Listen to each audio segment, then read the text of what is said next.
What do you do when the thing that you didn't ask for happens in your life in the shifting seasons? I don't care how good you are, I don't care how talented you are. There are some times when things aren't going to go right, and you have to deal with it. You can find yourself stressed out. You can find yourself depressed, mentally fragile because of the experiences, the turbulence that you have gone through. You can experience enough pain in life that it can clobber you to the ground, and you believe you can't do it. You believe that this is it for you. No, it's not. What if you told people the story of, hey, I had a fucked up life, but I don't want to tell you that.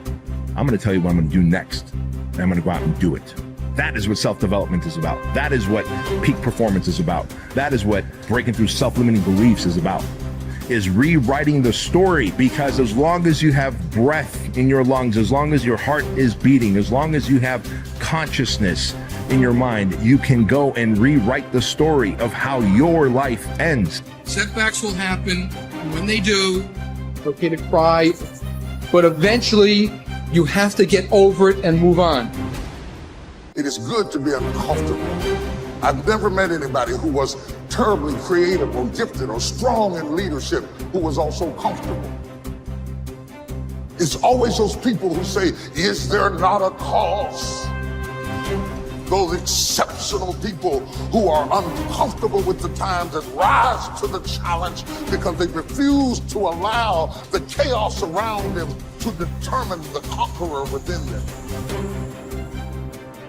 People who resist the toll to go down and stand fiercely in spite of opposition and say, I'm going to do it anyway. Forget all your problems. Everyone has the same problems. It's our solutions to those problems that make us different. Do you have the courage to get what you want? It takes courage to achieve your goals, man. It's easy to give up. It's easy to look at these people and make excuses as to why they can do what you can't. You have everything you need to achieve anything. Our great problem is not that we feel that we are powerless, but that deep down inside we feel that we are powerful beyond measure. It's an incredible thought. It's almost a scary thought, isn't it? But it's also true, because the powers that you have are extraordinary. Have faith like a child. Adults are too skeptical. You may not be able to do all you find out. You may not be able to do all you find out, but you should find out all you can do. See, you don't want to wind up at the end of your life and discover that you've lived only 1/10 of it. And the other 9/10 went down the drain. Be curious. Get excited like a child over your ability to make yourself do anything for change. The law of use. And it goes something like this. Whatever you don't use, you lose. Lack of use causes loss. You lose automatically when you quit. The same thing goes for all the human virtues. Ambition, unused, declines. Strong feelings, unused, diminish. It doesn't grow. Faith, unused, decreases. It's a law. Today unused is lost. A talent unused is lost. An ability unused is lost. So here's one of the key expressions of the evening. Take a new inventory of yourself. Starting tomorrow, new project. Take a new inventory and make sure that all of your talent and ability and mentality and ingenuity and vitality and strong feelings, faith, courage, make sure that all you've got's being used. Otherwise, you lose. Repetition, repetition, repetition. Go over it. And if you repeat it, go over it, sure enough, someday, some mysterious day, the idea takes root, starts to grow, and shows up in your personality and your lifestyle. I don't care where you come from. I don't care where you were raised. I don't care what color you are. I don't care what gender you are. I don't care about any of that If you invest in yourself consistently, if you do the work consistently, 1 + 1 is always going to equal 2. 10 years of motherfucking work is going to pay off. Dig deep. Take accountability for your goals, dreams, and aspirations. Ain't nobody gonna give you nothing. Ain't nobody gonna give you nothing you ain't working for. And the reason why some of you can't get to that next level, we don't have enough stuff in you to push you to get through some of the hell you gotta go through. That house ain't gonna get you through that hell. That car ain't gonna get you through that hell. You only go to another level when you're on this level and you eating out of trash cans and you say, enough is enough. I'll do whatever it takes. Do you, be you, for you. Why?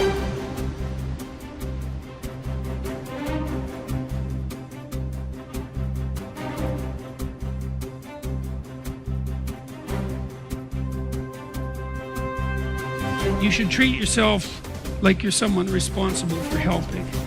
And the first question is, well, why don't you? And the answer is, well, there's a lot wrong with you, you know?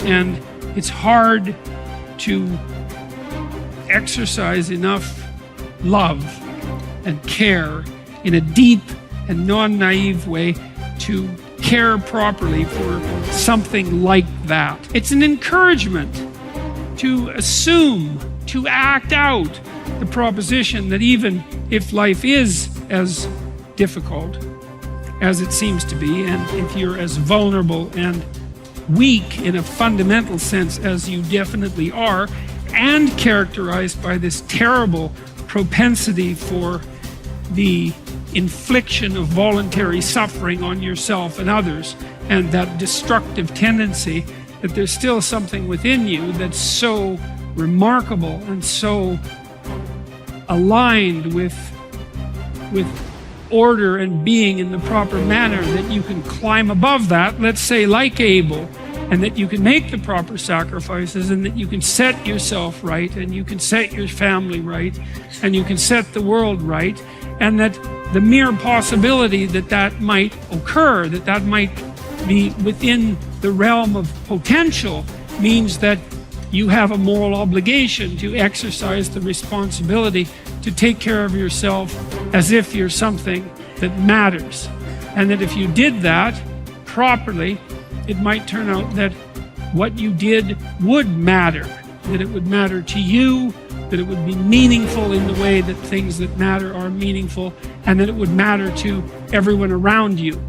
If you aim to be something you are not, you will always fail. Aim to be you. Aim to look and act and think like you. Aim to be the truest version of you. Embrace that you-ness. Endorse it. Love it. Work hard at it. And don't give a second thought when people mock it or ridicule it. Most gossip is envy in disguise. I believe that what we become depends on what our fathers teach us at odd moments, when they aren't trying to teach us. We are formed by little scraps of wisdom. Maturity is the ability to live fully and equally in multiple contexts. Most especially, the ability, despite our grief and losses, to courageously inhabit the past, the present, and the future all at once. The wisdom that comes from maturity is recognized through a disciplined refusal to choose between or isolate three powerful dynamics that form human identity. What has happened, what is happening now, and what is about to occur. Immaturity is shown by making false choices. Living only in the past, or only in the present, or only in the future, or even living only 2 out of the 3. Maturity is not a static arrived platform where life is viewed from a calm, untouched oasis of wisdom, but a living elemental frontier between what has happened, what is happening now, and the consequences of that past and present. First imagined and then lived into the waiting future. Maturity calls us to risk ourselves as much as immaturity, but for a bigger picture, a larger horizon, for a powerfully generous outward incarnation of our inward qualities, and not for gains that make us smaller, even in the winning. People say that what we're all seeking is a meaningful life. I don't think that's what we're really seeking. I think that what we're seeking is an experience of being alive, so that our life experiences on the purely physical plane will have resonances with our own innermost being and reality, so that we actually feel the rapture of being alive. Believe me, there is no such thing as great suffering, great regret, great memory. Everything is forgotten, even a great love. That's what's sad about life, and also what's wonderful about it. There is only a way of looking at things, a way that comes to you every once in a while. That's why it's good to have had love in your life after all, to have had an unhappy passion. It gives you an alibi for the vague despairs we all suffer from.